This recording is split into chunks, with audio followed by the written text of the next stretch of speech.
I love art, obviously, and it's the first reason that an artist is making art is because he's enjoying it. You know, basically opening worlds that are not the world that you are currently in, that's what art can do. What it gives you is really to create your own kind of little world that you can really be kind of almost the mastermind in it. I guess it's one of the main reasons that I do art is to be myself in it. Because the one that is looking at my art the most is obviously me. That's what I do all day long. I think the main reason that I always made art is because I wanted to be in this world that I'm creating. And then if people want to join in, I'm very happy to welcome in. And you know, it's obviously a sharing experience.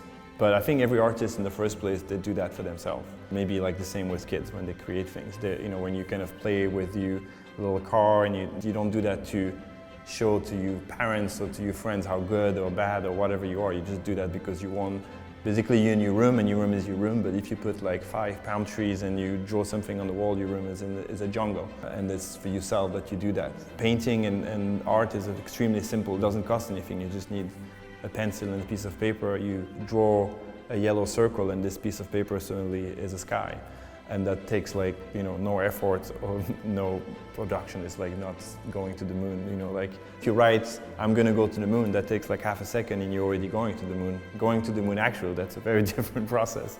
But before you have to just write it. That's the, you know, the joy and the pleasure of making art. In any artworks, you need to have an holding hand that bring people in, and then you kind of want to have those people as long as you can inside, you know, this door that you just open for them. And hopefully the room is very big and it's endless and there's so much things to eat in this room that, you know, it lasts sometimes for, you know, millenniums. People are still looking at this thing and they keep coming in.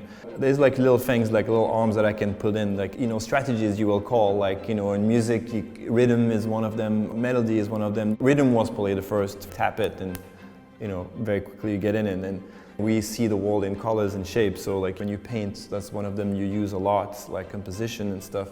And I've been endlessly enjoying playing with those, trying to figure out how you can attract, again, pull those arms, because it is a very big mystery. Why like this painting here, people will be like, oh, I love looking at it, and another one made by me or someone else, nobody look at it. Because it's definitely not a scientific thing. There's the 1/3 here and the 2/3 is the sky, and you put like a triangle composition, like it's not a recipe for people gonna like get into it, and it's a big surprise when people like it.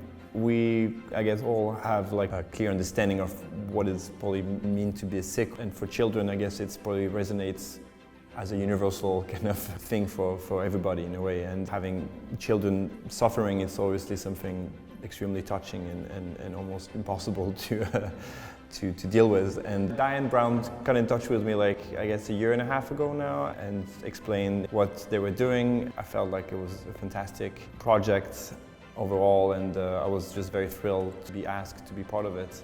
When I went to the space, there was obviously no art in it, and it was for sure like a scary environment. Basically this long corridor where the children have to go through to go to the operation room.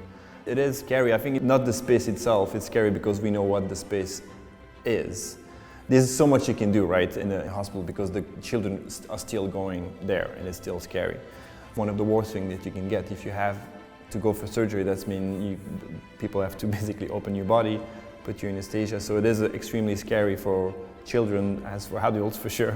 So this moment when you go through this little in between, like now I'm actually going to a space where I'm not going to control my body anymore, like people are going to actually put me out and they're going to go in and hopefully fix stuff. And I really do believe that putting some colors and elements could definitely have, even if it's a tiniest impact, it's still an impact that can make this particular moment, you know, a touch better. I think nobody is here trying to like make this experience enjoyable. This is obviously impossible, but just a bit better. And I think that if some shapes and colors and whatever experience and knowledge that I have in those particular things can help, I think it's a great thing to be part of.